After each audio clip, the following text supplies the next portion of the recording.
I think I've mentioned before that I listen addictively to recorded books. Good books, bad books, that is irrelevant as long as the plot keeps me putting the new CD into the player. However, I am not so tolerant when it comes to the readers of these books. If you've listened to recorded books, you know that a good reader can make even a pathetically written book sound brilliant, and a bad reader can make a brilliant book sound inane. For example, take a recently published book about Abraham Lincoln, written by a highly respected historian. This author's prose is crisp and clear. Her information is meticulously researched. The characterizations are vivid and fascinating. This was exactly what I needed to distract myself from obsessive thoughts about Ebola. The story begins with this sentence. On May 18th, 1860, the day when the Republican Party would nominate its candidate for president, Abraham Lincoln was up early. But here is how that sentence was actually read. On May 18th, 1860, the day when the Republican Party would nominate its candidate for president, Abraham Lincoln was up early. This is the so-called mid-Atlantic accent. I would like to take this reader out to the mid-Atlantic and throw her in. But I tell myself, don't be so judgmental. Other people, not me, but plenty of other people would find that voice pleasant and cultured.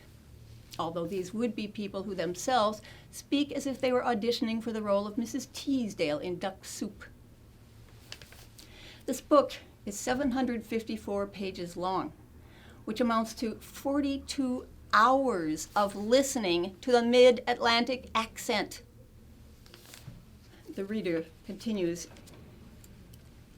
When asked in 1860 by his campaign manager, John Locke Scripps, to share the details of his early days, he hesitated.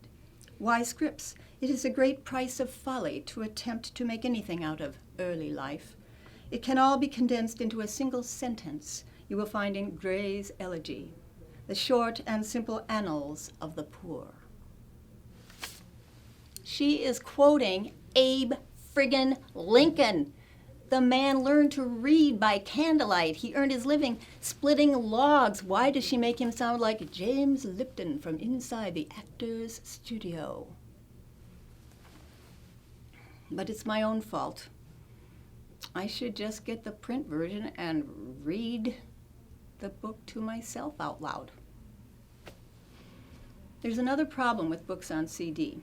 And I say books on CD rather than e-audiobooks because, call me overcautious, but I hesitate to jeopardize my already aging hearing by going around with earbuds assaulting my tympanic membranes for hours at a time. Anyway, I find as I prepare for bed that if I plop a recorded book into the CD player, something utterly without suspense like an Agatha Christie novel, read by a British reader with a contemplative, soothing accent, I can slip into a peaceful, worry-free sleep before the reader gets to track 2. And then I can start with track 2 on the following night and get through the whole book in about 6 months, although with a somewhat spotty understanding of the plot. However, that's all theoretical. In fact, what actually happens is this. I'm just drifting off to the words, "Ah, yes, Miss Marple, it's quite an old tree. It's called a black elm. Kelm. I start awake, my heart is pounding. I expect Jack Nicholson to crash through the door with an axe. This would be the downside of books on CD. The only solution is to call up your local library every day and find out which new books on CD arrived that day, and then run down to the library and check them out while they're still in mint condition. Apart from that, you'll just have to do it the old-fashioned way. Read the damn thing.